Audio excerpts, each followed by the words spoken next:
Salut, j'espère que tu vas bien. Alors aujourd'hui, je voulais aborder avec toi un sujet qui me tient à cœur, qui n'est pas toujours facile ou évident à aborder. C'est donc la différence entre un enfant abusé et un enfant aliéné. C'est quoi là, la différenciation donc, entre les deux? Donc, pour ceux qui ne me connaissent pas, donc, je suis Anissa, je suis coach formatrice. J'aide et j'accompagne donc les personnes qui ont des difficultés relationnelles, en couple notamment, qu'ils soient en couple ou pas d'ailleurs. Hein. Donc si si tu veux améliorer ta relation, eh bien je peux t'aider. Si tu veux te remettre en relation, je peux t'aider. Et si tu es entrepreneur et que tu souhaites développer ton activité, je peux également t'aider et t'apporter quelque chose parce que je suis également entrepreneur et c'est mon métier aussi de pouvoir accompagner. Aujourd'hui, donc au niveau de ce sujet que je souhaite vous amener, c'est de pouvoir vous éclairer un petit peu sur la distinction qui existe et qu'il y a à faire entre un enfant abusé et un enfant aliéné.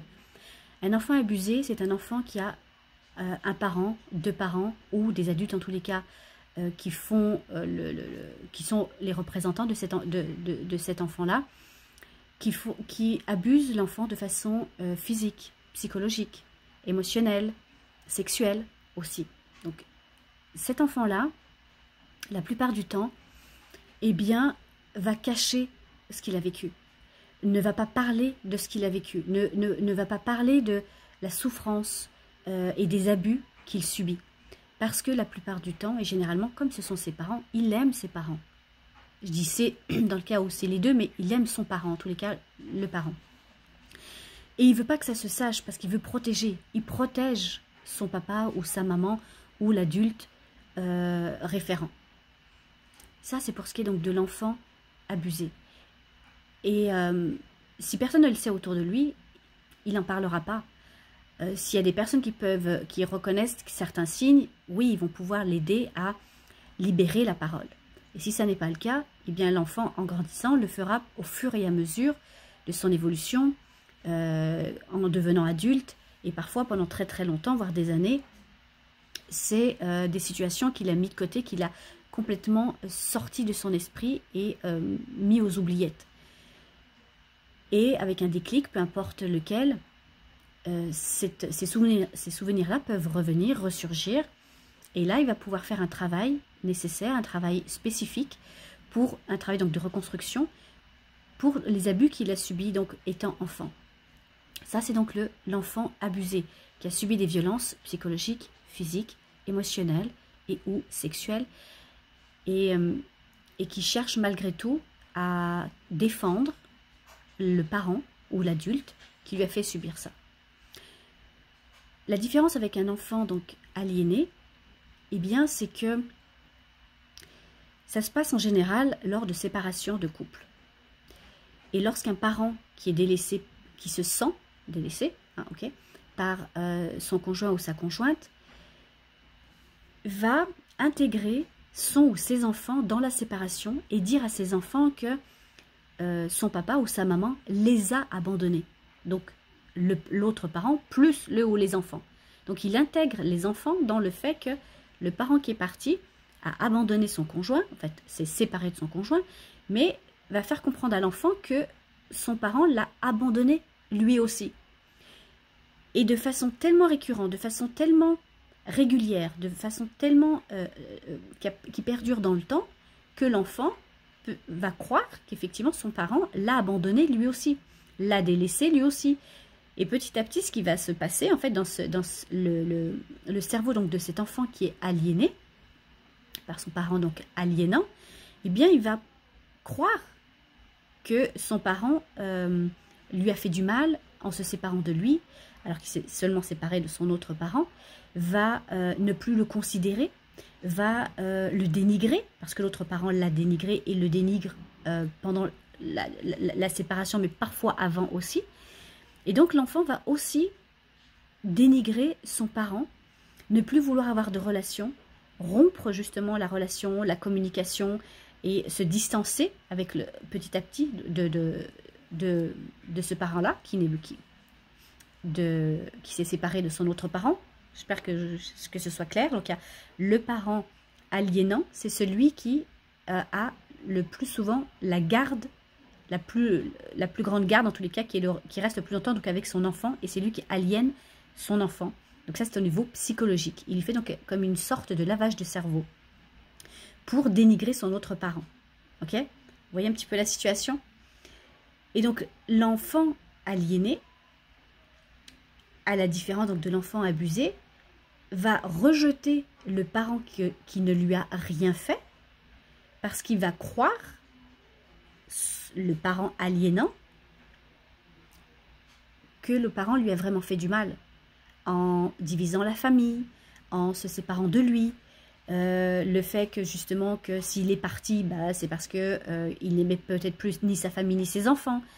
Donc vous voyez un petit peu le genre de discours qu'un enfant aliénant, qu'un parent aliénant, pardon, peut dire donc à son enfant sur son autre parent. Et cet enfant-là va considérer que ce qu'il pense, ce qu'il ressent vis-à-vis du parent qu'il voit moins, voire beaucoup moins, voire quasiment plus, ça vient de lui-même, que c'est lui qui ressent ça. C'est lui qui pense et qui a choisi de ne plus voir son parent, de ne plus apprécier son parent, de dénigrer son parent. Alors qu'en réalité, ce n'est pas le cas. Il a subi il a été donc déstabilisé psychologiquement par son parent aliénant à tel point qu'il va penser réellement que tout ce qu'il pense vient de lui, vient d'elle. Si c'est une fille, peu importe, voilà, l'enfant, une fille ou un garçon, peu importe. Vous voyez ce que j'essaie de vous faire comprendre, c'est que l'enfant aliéné va couvrir le parent aliénant contre le parent qui, lui, ne lui a rien fait, qu'il voit moins et qu'il va faire en sorte de voir de moins en moins. Et là où c'est difficile, c'est justement de pouvoir détecter cette situation-là, parce que c'est difficile, voilà, à démontrer, à prouver. Et non seulement il y a au niveau psychologique, parce que cet enfant a besoin d'une vraie aide psychologique, parce que c'est plus lui qui pense vraiment ce qu'il pense. Ok, il est dans une espèce de film et dans un flou artistique tellement total qu'il croit que c'est lui qui pense ce qu'il pense, alors qu'en réalité c'est son parent aliénant qui l'a aliéné, et de lui faire croire que ce qu'il pense ça vient de lui. Donc ça crée de la discorde encore plus entre les deux parents, et ça crée de la difficulté entre avec le parent qui a le moins l'enfant, le moins de visites avec l'enfant, pour pouvoir s'en servir au niveau juridique, pour pouvoir demander davantage de garde auprès de l'enfant.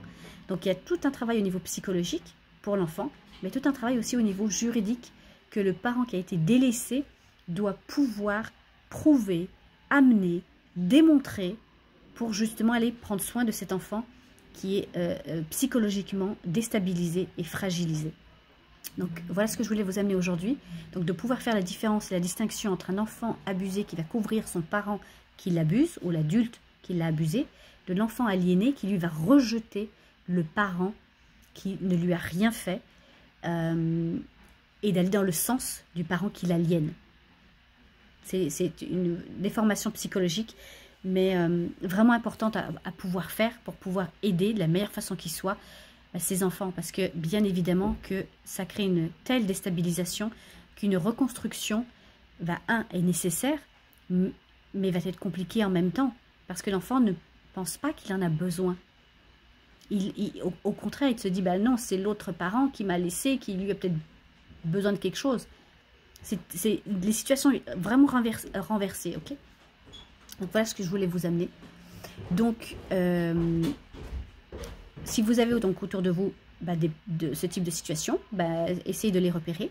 Essayez de pouvoir en parler aussi, de pouvoir partager l'information, parce que c'est vraiment important de pouvoir faire partager, faire circuler l'information aux personnes qui en auraient besoin. Donc si vous avez dans votre entourage des parents qui vivent des difficultés avec leur enfant, qu'ils ont du mal à voir parce qu'il est dénigré de la part donc de l'autre parent, faites, voilà, partagez, parce que ça peut vraiment aider.